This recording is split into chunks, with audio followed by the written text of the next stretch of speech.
Alors bonjour à tous, ici Stéphane Melançon.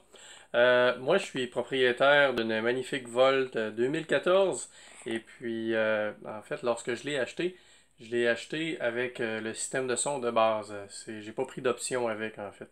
Et le but de tout ça c'était parce que je voulais me gâter et un peu mettre en pratique mon passé dans le car audio, dans l'audio pour les voitures parce que j'ai été quelques années là-dedans avant de faire des vélos électriques, des choses comme ça à m'amuser avec tout ça.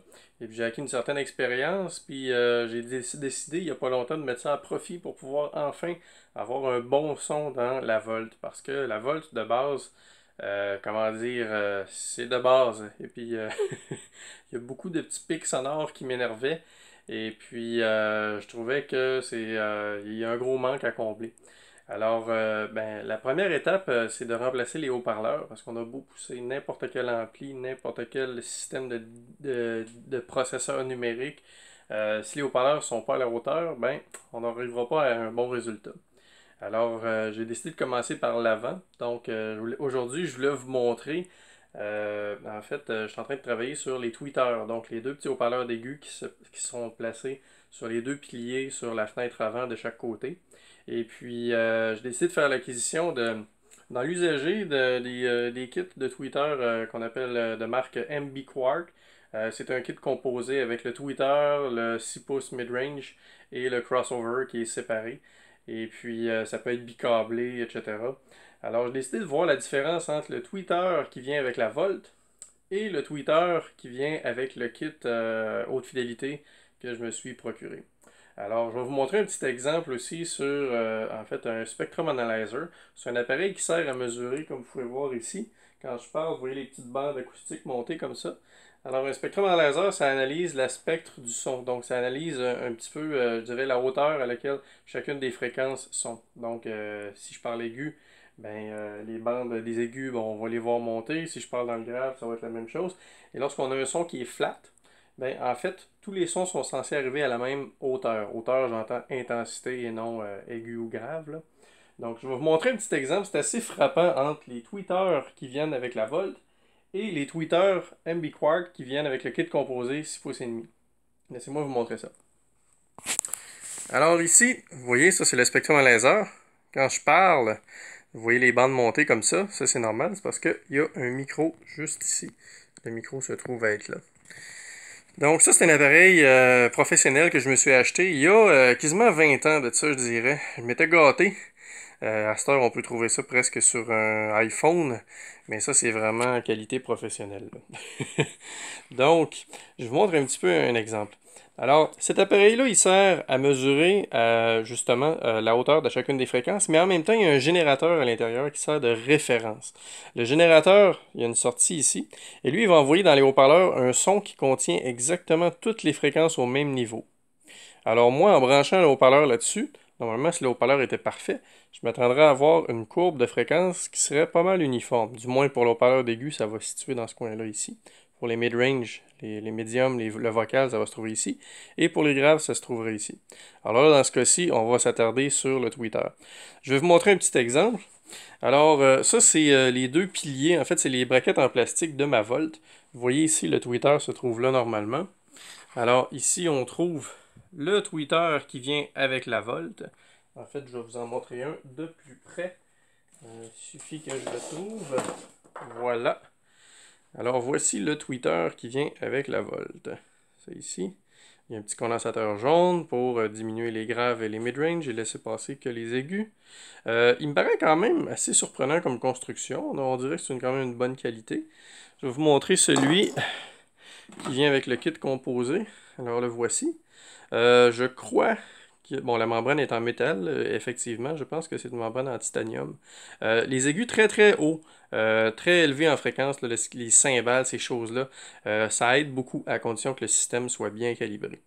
Alors, de ce côté-ci, sur ce pilier-là, j'ai installé ce tweeter-là que j'ai collé avec un silicone assez spécial qui dure aux intempéries, et etc.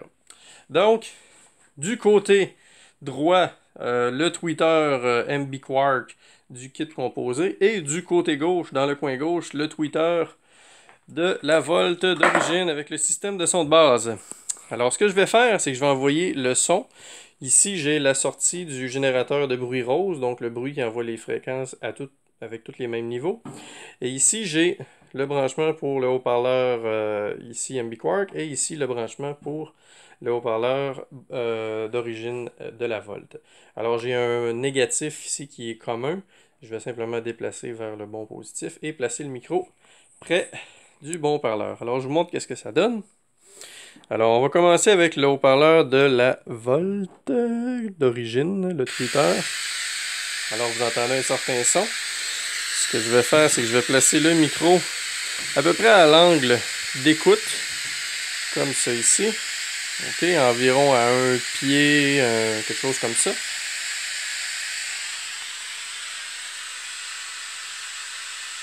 Et vous voyez ici, c'est la courbe. Normalement, j'ai un petit manque ici. Là. Il y a un manque des aigus très très clairs. Là. Les cymbales, ces choses-là ici, ce qui sonne très très... vraiment la limite de l'audition ici. Là. Ben, il y a un bon manque. Je vais arrêter de parler, comme ça vous allez pouvoir le voir. OK. Donc, je vais le mettre en mémoire, celui-là, pour qu'on puisse bien voir ce qu'on parle. Je vais le mettre sur la mémoire numéro 3. Et voilà. Et là, je vais brancher celui du kit composé. Voilà. Et je vais déplacer ça ici. Je vais le mettre à peu près dans le même angle. Environ à un pied. Comme ça ici. OK. Alors vous voyez que c'est pas mal plus uniforme quand même. Il y a un petit trou de fréquence ici, là. Mais il dépend beaucoup de l'angle à lequel je me place. Alors...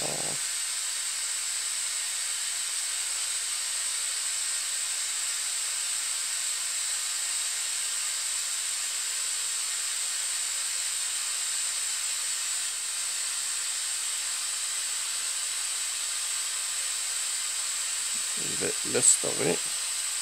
Et voilà.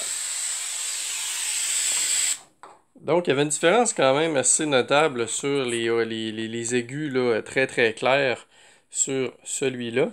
Je ne sais pas si mon record va marcher comme il faut. On va voir. Ouais, c'est ça l'autre de tantôt. Ouais, oui, regardez, ça n'a pas de bon sens hein, ici. Il n'y a pas grand-chose. Et si je regarde l'autre d'après. Donc, ça c'est celui de la Volt. Et en même temps, ben, ici, j'ai un petit peu plus de grave, mais ça devait être parce que je suis en train de parler. Mais ici, regardez comment il y a un manque. Et là, je vous montre. C'est pas comparable. Vous voyez la différence ici, là? Donc, il y a vraiment, vraiment, ici, là, j'ai un petit pic, là, c'est à peu près 3 décibels. Alors, juste sur les haut-parleurs d'aigus, en conclusion, ben, il y a déjà une différence notable. Ce qui veut dire que quand je vais installer ces deux haut-parleurs-là, ben, le vocal, les cymbales, tous les sons clairs vont ressortir beaucoup plus naturellement. Puis, je vais moins demander d'effort au processeur numérique que je vais utiliser. Alors, je vous tiens au courant dans les prochaines étapes. Et puis, ben, ça m'a fait plaisir de vous montrer ça. Bye bye.